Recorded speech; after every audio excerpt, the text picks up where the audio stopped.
Hi, everyone. My name is Christian Rogers. I am an associate professor in computer graphics technology, and I am here today with Mr. Dan Sawatsky. Did I say that right? You did, absolutely.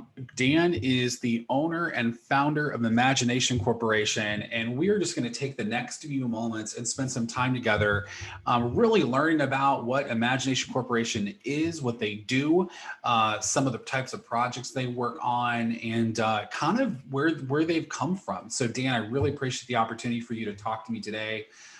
Really excited to share this experience with our students.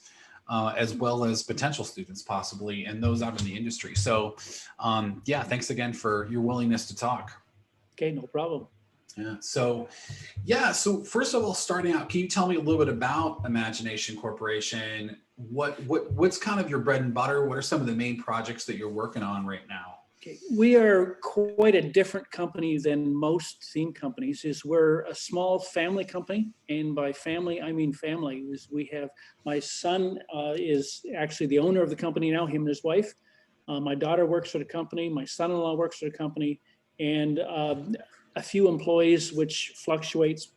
Typically, we run with 1 or 2 employees as well.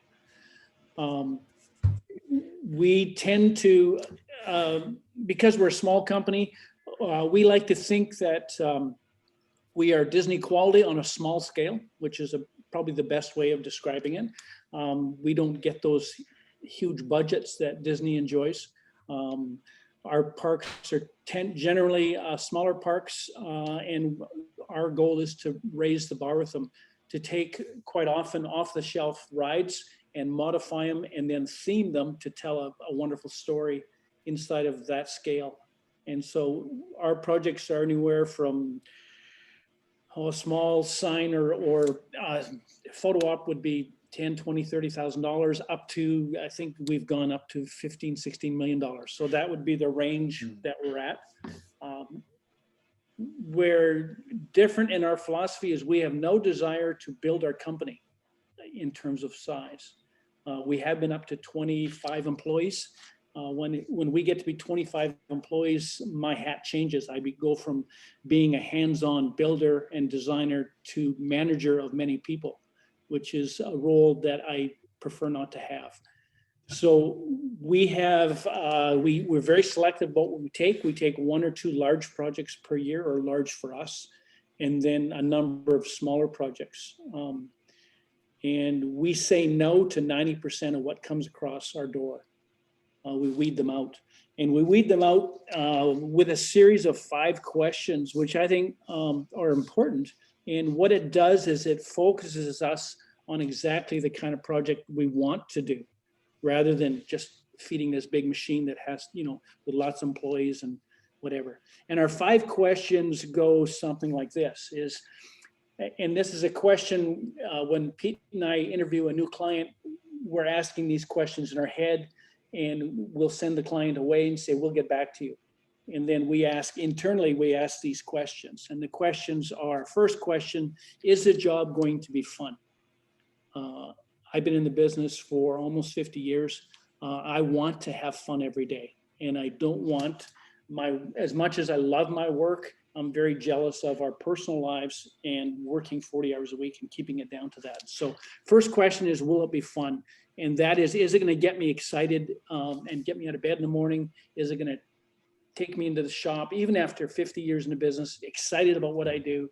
And is it going to be fun for our employees? I want them to have as much fun as I have. So first question, is it going to be fun? Second question, does the customer trust us? As we have worked very, very hard to develop a stellar reputation in the business of doing quality work that lasts, that is very imaginative in our style. So if a customer is attracted to us, we ask them to trust us and let us design it and build it. We're certainly open to as much input as the client wishes to give us, but we want our client to listen to us and treat us like the experts we are. So that's important. Next question is, will it take us closer to our goal? We have 5-year goals, 2-year goals, 10-year goals, and will this project take us closer to that goal without diverting us in an area we don't want to go? So that's important. fourth, is my on the fourth question? Is there enough time? We are quite often booked 6 months or a year ahead. So our customers need to be able to wait for us. Because if I take a rush job and it pushes other customers aside, that's not good for business. It's not good for our customer, and it's not good for our current customers. So that's important. So customers have to wait for us, and the good ones do. And last question is there enough money? And because quality work isn't cheap, and we don't want to compromise. So, and we believe in being well paid for what we do. And so we need 5 solid yeses before we even consider a project. And so that's what drives our business. That's what's driven it from day one. And I believe it works. And in that case, we drive our business, and business does not drive us. And so, well, and I'm curious, first of all, how long have you, when did the company first begin? Well, I started myself in my carport. They say all these big corporations, successful companies start in your garage. Well, mine did too. Yeah. It started there. Imagination Corporation, as our projects grew and got more complex, it got to a point where our accountants and lawyers said, hey, you need to go as a corporation and protect yourself. And so that was 27 years ago. Wow. And, the types of projects that you take on, because, obviously when you're talking about theming anything, there's a wide range of different things that you can create and develop when it comes to actually theming like a ride or any other type of attraction. Is there a particular skill set that you all focus in on, or that you possess, and maybe other areas that you don't go into so much? Well, we consider ourselves visual storytellers. So we have to be able to tell a story. I mean, the earlier we can get in on our project, the happier we are. We are builders. We happily work with other contractors, but we can take bare ground to turnkey, or we prefer to specialize in what we do, which is the theme work. Let the customer do what the customer can do with his local contractors, because our jobs are far flung. I mean, it's Dubai, Trinidad, all over US, Canada, it can be anywhere. So to save our customers money, we say, let us do as much as we do really well in our shop. We're very, very good now at building in our shop in pieces, palletizing or containerizing our pieces, shipping to the customer, so they assemble in literally hours. Okay, wow. Very complex things that assemble in a very short time. So it's very, very simple. Do I need to go there? That's up to the client. And sometimes I do, sometimes I don't. Okay. But we want to spend, typically I'm on the road for an install, maybe a week and maybe less. Okay, so you're not, and so I'm guessing a lot of yours is physical structure. Are you doing any animatronic work? No, we smaller parks typically, everybody says, oh, we want animatronics, we want stuff to move. We discourage our customers from doing that complex stuff simply because they don't have the budget. Yeah, I would say the cost and is by so budget, much it's not higher. Just, say if even moving something simple is, say the project, we have a $10,000 budget. Well, to move it is going to be 10,000 more. And I say, if you want to spend 20,000, let's make our initial budget 20,000 and do it better for 20,000 and tell our story exquisitely in a perfect style and forget the movement, because you're not going to maintain it anyhow. Even a company like Disney and Universal, you go there and they have light bulbs out, or they have stuff that doesn't move like it should. Oh yeah, when I was there last week, I noticed 2 animatronics that were completely gone from previous rides. Yeah, even something complex like I'm thinking of Animal Kingdom, the big Yeti. which they Yes. spent $1 billion making it move, and it doesn't move. It And doesn't it'd have move. been better to develop it and light it properly, because you're going by it at 100 miles an hour anyhow. Right. You barely would have even seen it move. Yeah, or move one Yeah. arm or something, you Right. know. But I mean, keep it simple. Right. And Disney does it better than anybody. They are the best in the world. But I mean, the average mom and pop who is our customer, you know, small regional park, they don't got the money to do that kind of Right. stuff. So we would rather, you know, so we'll happily take your money, but let's do the job better without movement. And tell me, you know, you worked obviously on a whole range of different types of projects. Is there any types of any project that you gravitate more towards? You know, when you get a client request in, you're like, you know, that's a project that you would consider, I would say, more of a favorite type of project that you do, or maybe you have a specific example of one. A favorite project is a customer comes to us very passionate about what they want to create, perhaps with a story idea and nothing more, where we can help them with the master plan for a small park. We like smaller better than larger. And by that, I mean, Yeah. we did in Dubai on the Motion Gate, we did a project there. And that park claims to be the largest in the world. And we did, as a contrast to that, we did a small park not far from here that's 1.5 acres.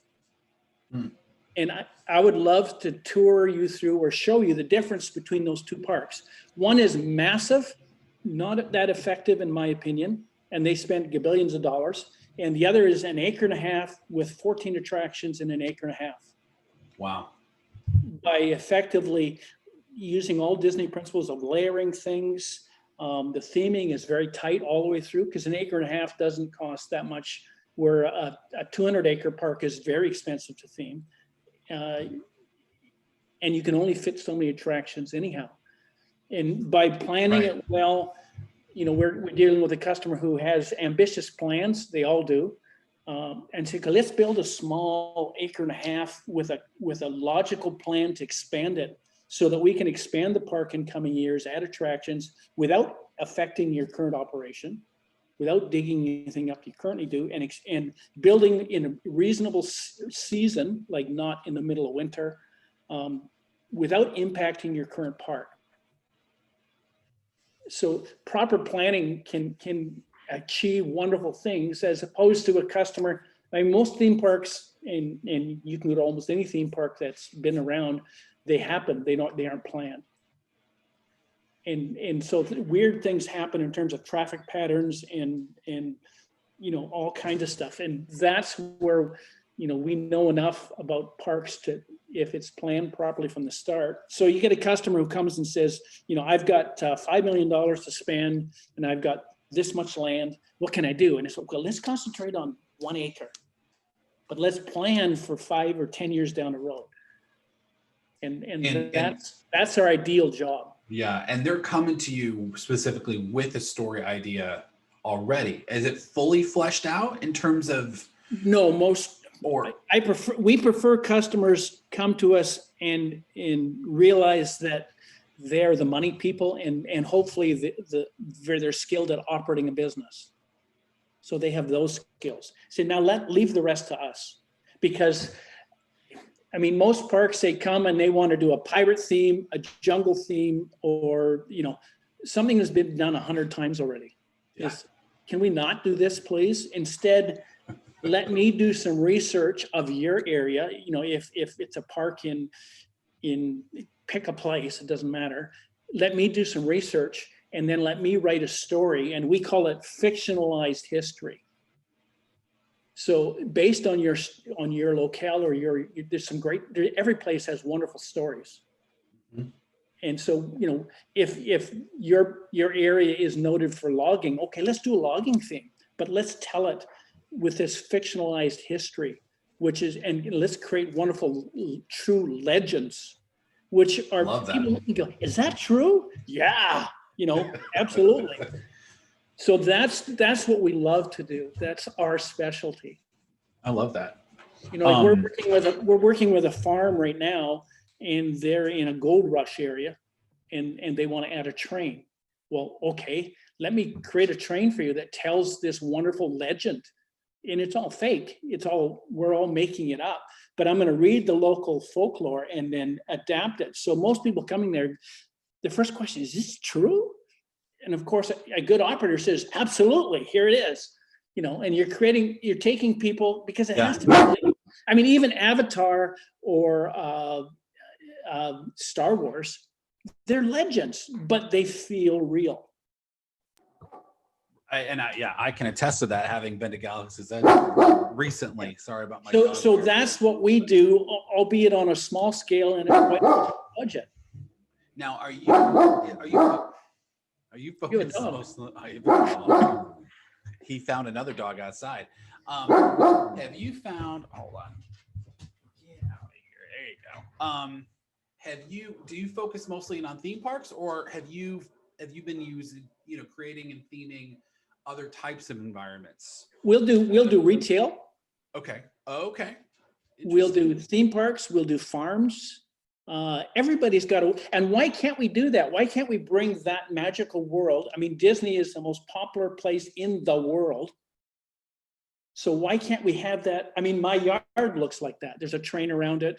We're building the Little Hazelnut Inn. I mean, we have to keep our gates closed, and my house looks like that. My shop looks like that. Yeah. Why can't we live in that world? Well, and I'm going to get to the Hazelnut Inn in a second. Yeah, because I definitely have some questions about that. I've been following Peter on LinkedIn and looking at his updates. But I mean, obviously you've been doing this for a long time, Dan. What is the thing that kind of constantly motivates you? And I think I can already guess that based on your questions. I'm a kid that has never grown up and never will. That's great. Yeah. And I mean, you obviously, and you do this with family. You guys got to be able to get along as you're doing this as well. And so I'm guessing that's probably part of the motivation. And so, yeah, is that your inspiration, or what kind of drives? Yeah. What's that driver?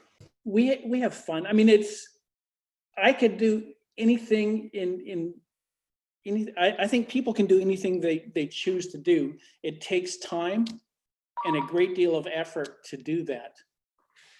Just a sec, I'm gonna just hang that up. It takes time and effort to pull that off. I mean, my story is I was at Disneyland as a kid, but when I was 21, my wife and I, who were newly married, went to Disneyland, and I went, this is it. This is what I want to do, period. But I had no skill, I had no education, I had no tools, and I had no clients. So, but I was clear about my vision is clear. Yeah. And it took me 15 years and building a business. And I was later on, I mean, Tony Baxter tried to recruit me, and I'd said no. And Sure. I can tell that story if you like, but I mean, I would love to work at Disney for 1 year to learn. Yeah. And he says, I've just offered you a job and you said no, why? And I said, it's simple. And I said, see this drawing? How long does that take at Disney? And I said, you don't have to answer me. I know the answer. And how many hands does it go through? And I said, and then how long for this drawing to become real?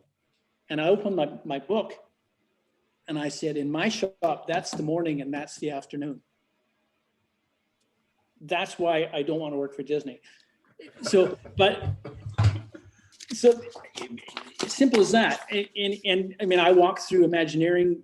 I was blown away by what they do, but I was depressed by the politics of what I could sense of it. Yeah. So, and it's the same. So in my case, starting a business like mine with no education, the very basic of tools, and a carport or a garage is you start with family and friends and I consider myself a sign guy with a sign shop, although we don't do anything that normal sign shops do. I was going to say, I've seen your signs. You're a little bit different than FedEx. Exactly. Because I mean, it goes back to what is the definition of a sign? A sign is anything that draws attention to my customer's product, service, or business. And the more different it is, the more effective it can be. So, I mean, you start by throwing a little rock in a puddle and it makes this dinky little splash. And then gradually the rings get bigger and bigger and bigger. One second. You go ahead, take it. I'll pause. We've been married 46 years. There's hope. Oh my gosh. That's hopeful for my 11 years. So yeah. There we go. Two very different people. So you throw a rock in a little pool and you do something exceptional with the $20 budget you have. And then I believe that we're known tomorrow for what we do today. So I always exceed customers' expectations, always put more in it than I think is necessary to do everything exceptional. And people say, oh, you can do that kind of stuff. And pretty soon, and it doesn't take long, you're known for doing that weird and wonderful stuff. That type of work. And that's how we built our business. And with every single project, I take a project on and then I go in the house and Genesis and says, so? And I said, I just got myself in huge trouble because I have no idea how we're going to pull this off. And we'll even bid projects before we know how they're going to pull off. And we always do it. And we always, Well, and speaking of major projects, tell me a little about the Hazelnut Inn. The Hazelnut Inn is it's similar to, I mean, we built a theme park before. It is we say it's the stupidest thing we've ever done. Because, and when Peter and Haley considered it, I told them, I said, understand that this is going to be the hardest, most insanely expensive, craziest project the hardest thing you've ever done in your life. Understand that going in. Yeah. And they went, yeah. And I said, no, you have no idea. And Peter bangs his head against the walls. What did I do?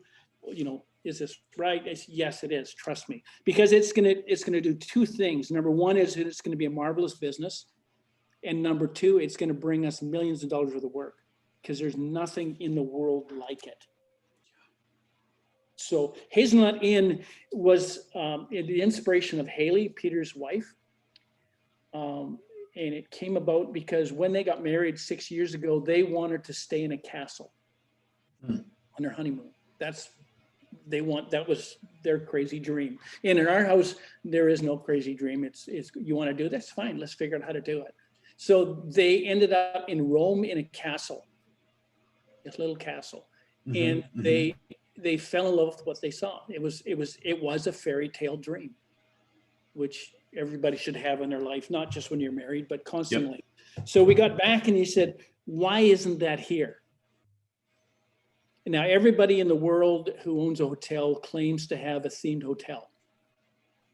And with the exception of the Disney suite in the castle, I don't think there is one. I would agree with that. They have matching bedspreads and they have some trinkets on the walls and they have a carpet that is themed. And some even do outside decor, but in terms of a true themed experience in a hotel, has not been done to date. And Disney's making inroads with their Star Wars hotel and other stuff, but even that will be. I look forward to seeing it. We'll see what it is. Reserve judgment. So we said, okay, let's create a themed hotel. And a castle, fairy tale castle was the obvious theme. And so that was one. A year later, they went to Hobbiton in New Zealand, which is a quasi theme park. But you open one of the Hobbit, everybody said, let's look inside. And you open the door and it's 4 feet deep because that's a set. Okay. It's not real. Now there are themed restaurants. And there is one in Hobbiton, but there's not a place where you can truly immerse yourself in that experience. And so, okay, let's add that to the mix. And we call it our Underhill Suite because we can't use the IP, but we can borrow a few ideas there. Yep. And the third one, now we have a 0.6 of an acre And zoning, as with every project, I don't care if it's a theme park, a hotel, a house, anything, a sign, anything we build, first we have to look at the local laws. And we are governed by those regulations, building code, normal things. The railings have to be 42 inches high. The stairs have to be a certain, everything has to fall within that. So looking at the building code, we can fit 3 suites on the property. That's with the parking, with a turnaround space for a fire truck, all those, the septic field, so we can fit 3 suites. Each suite is 600 square feet. Each suite will have a 600 square foot private garden attached to it. So within those constraints, we wanted it to appear to be one unit, but not the same architecture. So we did that by having a castle and having the North Star suite separate with the Underhill between them, which you can't really see from the outside, but it separates it. So you're doing they're all separate entrances? All separate entrances. With individual gardens, okay. Individual gardens. Each suite will have a soaker tub, a fireplace, and a garden attached to it, an outdoor fireplace, a sitting area, a bedroom, and all that. So then we went, okay, that's what we're going to build. That's what we can do. We had to involve 7 engineers or engineering firms to get by the city and all the regulations. It took a year to get through planning. And then we're now, we hired normal contractors to construct the shell. Okay. And then our team is turning that ordinary shell into something that's telling the story. Every square inch is hand sculpted. Every square inch is hand painted. And it's going to be phenomenal. Nothing like it in the world. Yeah, I mean, I could tell. I mean, based on the images I'm seeing, which I know does not do it justice. It doesn't do it justice, and we're not that far along yet. I mean, we're now 3 years in, probably 2 years from opening the first suite, just starting on the inside, and going. But because, I mean, we built a scale model, we did fairly detailed drawings on the outside of the building.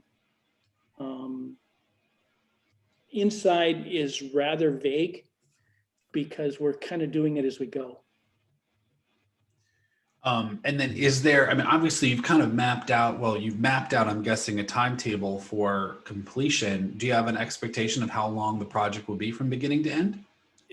The answer is no, because of 2 reasons. One is it's a very expensive project. And we are done borrowing from the bank. So it's a function of cash flow. Okay. And just as importantly is we are also an operating business in terms of Imagination Corporation. So that project is a filler. If we have a client project, it trumps that. Yep, makes sense. And it's a way of keeping our team busy year round. So it's good because the theme park business, everybody wants to be open in June or May. And so from now till May is very busy. And so at that point, that gets set aside. So how busy? I mean, COVID affected things, gave us actually more time on the end. So it's a function of how busy, what is the next you tell me what the next 2 years is going to bring us, and I'll tell you when it'll be finished. Well, that's what I was going to ask you. Obviously at the time of this recording, we are in the midst of the COVID pandemic. It obviously has had a devastating effect on the themed attraction industry as a whole. Do you have any thoughts or predictions in terms of how and when the industry may start to see a return, and what would that look like? Well, we are based in Canada, which is somewhat different. Sure. And our Canada has not been affected nearly as much as the US in terms of COVID. That being said, we are locked down tighter and have, as a result, have better benefits in terms of health, but it's affected our economy. I mean, the parks here are operating at 25% of capacity, or the ones that when they were open summer. Yeah. Because we are largely seasonal. Restaurants are affected in terms of capacity. A lot of other businesses are. We've had to make adjustments in our shop in terms of spacing people and, common sense things. Sure. We're listening to what our authorities are suggesting, and we like to believe that they have a lot of science behind them, and we trust them. So it's common sense. So Yep. where's the industry going? We're hopeful that we are anticipating a lower than normal next year in our shop, which will give us more time on the end. So what is it going to be? I'm not sure. It's interesting. I mean, we're currently designing stuff that's going to go strong in 2022. We're hopeful a vaccine will roll out but that's going to take, 3 months to 6 months to roll out before things are back to normal. So will it impact next season? We're hoping for our customers' sake, no, but we don't know. Yeah. So, I mean, we're in uncharted territory for everybody. Yeah, absolutely. It's hard to make any specific predictions, right? I'd like to think that as individuals, we're going to crave experiences, like authentic experiences, probably more than we did even previously to the pandemic, right? I agree with that. I mean, like, we weren't able to go to IAPA that last year. Are we going next year? If it's safe. I mean, it's like personally, I wouldn't get on a plane right now, simply because I won't put myself in any position where I am not in control of the situation. Sure. So, I don't go to restaurants right now. I don't get on planes right now. I will drive to a client because I can control the whole scenario with a camper or something. It's a different world. I appreciate your thoughts on that. I'm curious, as, obviously a part of this interview, or this interview is going to be shown to current students. It's going to be shown to some potential students. It's, there's probably going to be other opportunities for this to be used, but I'm curious, what should motivate a student to get in this industry? Why themed attraction? I mean, it's the people coming up. I mean, the big dream is to go into Imagineering or some other large theme park or another theming company. Sure. I would appeal to or suggest there's an alternate path, and that's a path like we took, is a small company that caters to regional parks or smaller parks, because they desperately need great ideas. And in terms of, I mean, we get people all the time phoning and say, can I work for you? Can I article for you? Or can I, how can I get into this business? And they said, well, get experience wherever you can, be creative wherever you can. I mean, and it goes back to my own story. When I was 20, I'd been working for a grocery company, wanting to get into this business. And I looked at education and I said, okay, I'm going to put 4 years in. I'm not speaking against education. I think education is awesome, but I can put 4 years in, get a piece of paper, come out, what am I qualified for? And at that point, I mean, my family's already on the way. We've been married for a couple of years, So I said, okay, I can put 4 years in, I come out with a piece of paper, what am I qualified to do? What am I going to get paid? How do I do this? Or I can put 4 years into actually making my business work, because, I know I'm talented. I know I have drive. I'm going to work, not waste a single minute of that, and instead invest just in myself, developing my own business. And that's the route I took, because I think education is critical, but there's other ways of getting education, and hands-on is one such way. Sure. And work on developing my tools and my skills, and we do a workshop too, which a 3-day workshop, which we do. And in it, what I want to accomplish in that workshop, number one, is change people's thinking, build confidence, and understand that anyone can do anything they want. Now you have to get it. And I think it's easier than it's ever been, simply because of the internet. If I want to learn how to weld, I can literally type in welding and get more information than was ever available when I was young. Yeah. Some is good, some is bad. Now you got to go out and, okay, I mean, if I want to buy a new tractor, I start researching on the internet, and there's forums and people share knowledge, and I can narrow it down before I ever set foot on a dealership. Here's what I'm looking for. Here's what I want. So he's not going to sell me something. I'm going to tell him what I want.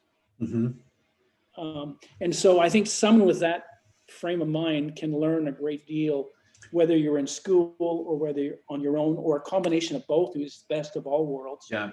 Yeah. So you have a piece of paper and you're 10 miles ahead of what your fellow students are. What are the skill sets you're looking? I mean, as you've had as you've had different people work for you at different times, what are the skill sets that you're primarily looking for? I have yet to look at a resume and say, oh, there's where they went to school. There's what the grades were. I don't care about that. Yeah. I'm going to look at attitude. Well, let me tell you how I do an interview. If you came to me and said, I want to do an interview for you for a job, I said, please do. Please come at 10 o'clock. And I said, and be prompt. So there's a test there. And hopefully he shows up 5 minutes early, or he or she. And I'm going to say, oh, we're just going to go for coffee. Sorry about the mix up. Why don't you come for coffee with us? Where my team and I are sitting around, now you're going to be off your guard, because we're going to have a friendly conversation about everything from maybe a bit about politics, maybe a bit about what you're into, what are your interests, what skills do you have? We're going to talk about all kinds of stuff. And I'm going to let that coffee break go extra long with all my staff sitting around. When that coffee break is over, I'm going to tell you your interview is done. That's great. And then we're going to send you out the door, and we're going to continue our coffee break. And my staff will tell me if I should hire that guy or not. Simple as that. And I don't care about your portfolio. I don't care about your education. I care about how do you get along with my crew, how you relate, and we'll make you feel at ease. We're not going to intimidate anybody. I'm going to have a good idea of what your work ethic is, what your experience is in terms of, and chances are it's brought up as how do you react if your boss ticks you off? How are you going to react to that? There's all kinds of questions that we ask that you don't even know what you're answering. Because anyone can put a show on in a 10-minute interview. Oh, absolutely. So That's how we hire. And preferably I hire you if you tell me that you want to be a doctor, or you want to be a lawyer, or you want your own theme park someday, or whatever tell me what your dream is. Because that's one of my questions during that interview, in quotes, is what do you want to be when you grow up? What are your goals? And I'll hire someone who has strong family values, because that tells me who they are. I want someone who has a big dream that they know is going to take them 10 years to get there, because my deal with them is, let me help you with your dream, and in return, you help me with my dream. And in the end, we're both winners. I want someone who's passionate, who when I give them a tour through the inn as part of our quote interview, I want to see what your reaction is. If it excites you, I'm going to listen to you. If it's boring and it's just a job, sorry, you better go work somewhere else. And I'm sure you can pick up on that pretty quickly.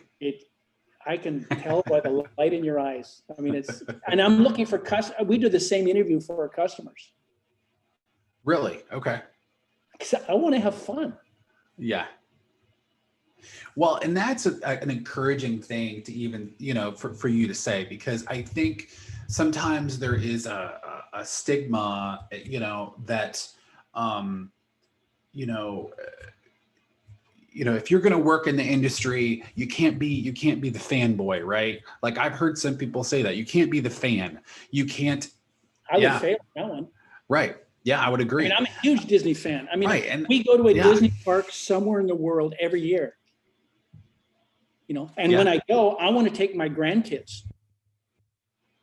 Because you want to see. I love spending time with my grandkids, but just as importantly, I want to see what they react to. Yep. Because I'm 66 years old. I'm the old fogey. I want to see what's current. Yeah. To see what turns their crank. Yeah.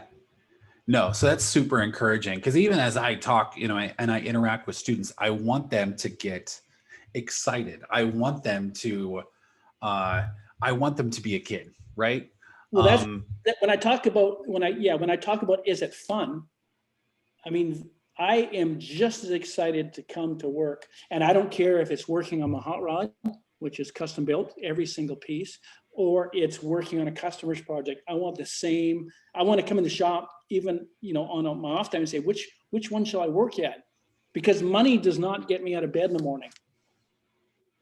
Not at all.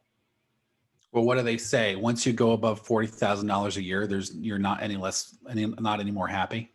That's what the statistics actually show. Could be. I don't know what the number is. I mean, I believe in being paid very well for what I do. Sure. And my stuff like our in project takes an insane amount of money to pull off. So we need to make good money. And it's our fifth question, but it's just as important, but it's not the first question. Mm-hmm. And we'll fudge a bit on the money if we get other 4 yeses. Interesting. Because that's what drives. I mean, money. It has to pay the bills we have. I mean, and I'm paid very well. My wife reminds me. She says, "Are you not one of the top designers in the business / fabricators?" Yeah. Well, then you should be paid like that. I know. I agree. I mean, obviously, if you want an exceptional product, if you want an exceptional experience that's well crafted, it's going to cost money. Yeah. So we get flippant sometimes. The customer will say, "Well, how can I save money on this?" And I said, "Quite frankly, don't do it. Or hire someone else. You can always find someone cheaper, but I won't apologize for a price. I will deliver exceptional value. I will exceed expectations, but I will be well paid for it. And if you want to grind me or negotiate me, sorry, not my customer. And every project we go in and we design, sort of off the wall and over the top. And Pete and I will look at each other, especially when you're in a time like now where money is tight. Sure. We're in COVID. And he said, "Are you prepared to lose this job? Meaning, will you compromise the design to keep it?" And the answer is, "No, I will not compromise it. Yes, I'm prepared to lose it." Something all of our students need to hear. I would rather build on a smaller scale and retain that excellent quality than increase the scale and lose quality. Because you're known for what you did today. Yeah. Tomorrow. That's your reputation. Well, speaking of scale, I'm just curious. Back to the hazelnut. Is that the largest project you have ever worked on? No. No, not at all. I was going to say you worked on larger. We've worked on a lot. I mean, the park in Trinidad went to 15 million or 17 million, I don't know, somewhere around there. Wow. Interesting. It's still the largest personal project, probably. Is it? Yeah. And it's going to top out at 3-4 mil. I don't know, somewhere there. But in terms of detail per square inch, yes, it's the largest one we've ever done. It's the largest single piece. Looking at the next 5 years, what's Imagination Corporation going to look like? Are you going to keep doing this? Do you have new dreams of things that you want to accomplish that you're willing to share? I mean, as much as we want to have a plan of here's where we're going to be, the reality is the calls we get determine where we're going in the future. Sure. So by doing projects like the Hazelnut Inn, I mean, going back 20 years ago, we did Giggle Ridge, a mini golf, best mini golf in the world. I say that with some bias. Well, actually, probably a lot of bias. And I know all the local quote competition, some of they're friends of mine. A local guy could walk through and he says, "This is stupid." He's got a theme park 10 miles up the road. And he said, "This is stupid." And I said, maybe it is, maybe it isn't. And he said, you spent probably 30% more than you needed to. And I said, two reasons why. Number one is there will be a segment of the population who drives by you to get to me. I'm not competing with you. I'm not worried about you, but there's a certain segment of a quality customer who will drive by you. That's who I'm looking for. Secondly is, and it's the same as the inn, I believe it's a viable project if you put that kind of quality into it. But more importantly, it will drive business to Imagination Corporation, because we are somewhat frustrated by the customers who will go 70, 80, 90%. No customer will go 100% of the way.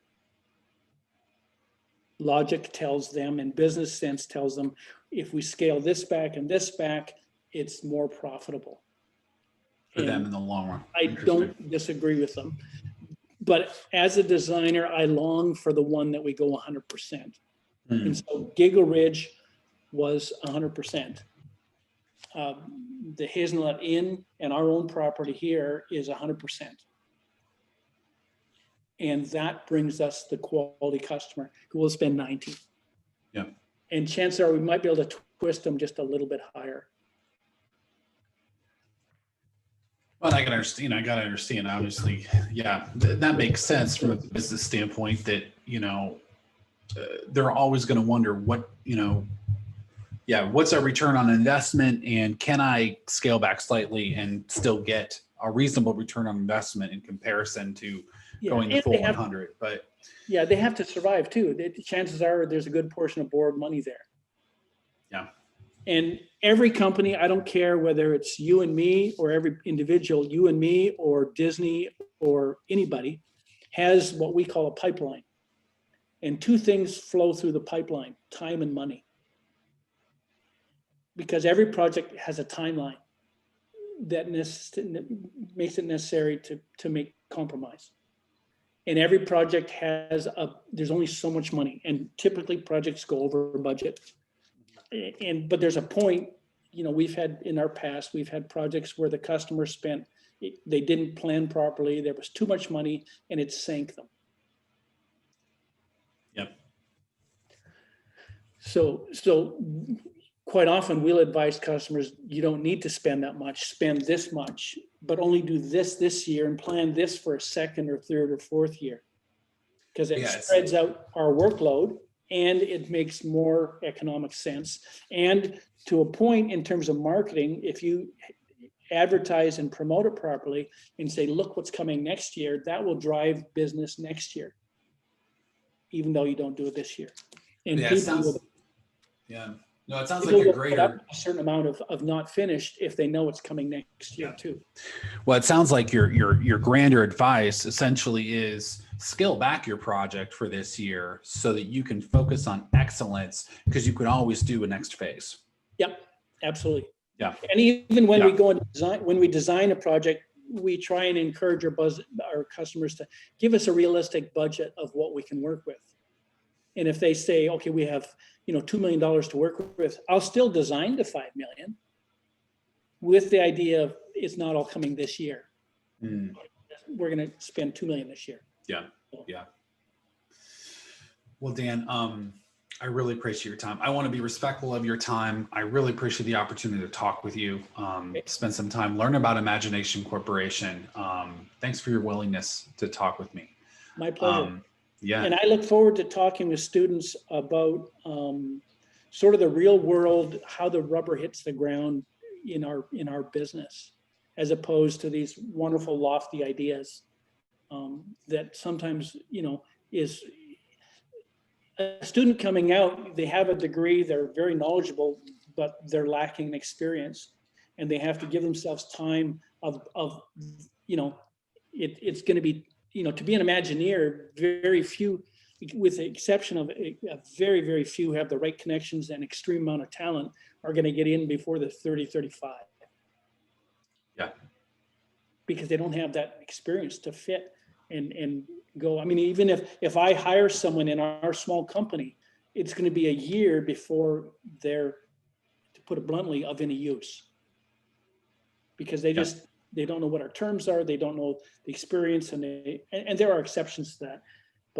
But that's how long it takes to bring. And so take it easy on yourself in terms of what your expectations are. At the same time, drive yourself to over exceed that and become the best you can be.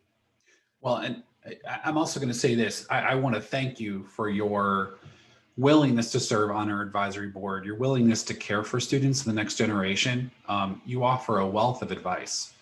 And so I hope that our students don't, ever take for granted the advice of those that have come before them. So we've made all the mistakes. Hopefully they learn from them. Because they're going to have a lot to make themselves. So, well, I'm going to go ahead and stop recording, and thank you again. Okay. Hopefully that's the kind of stuff you're looking for. So. No, this was great.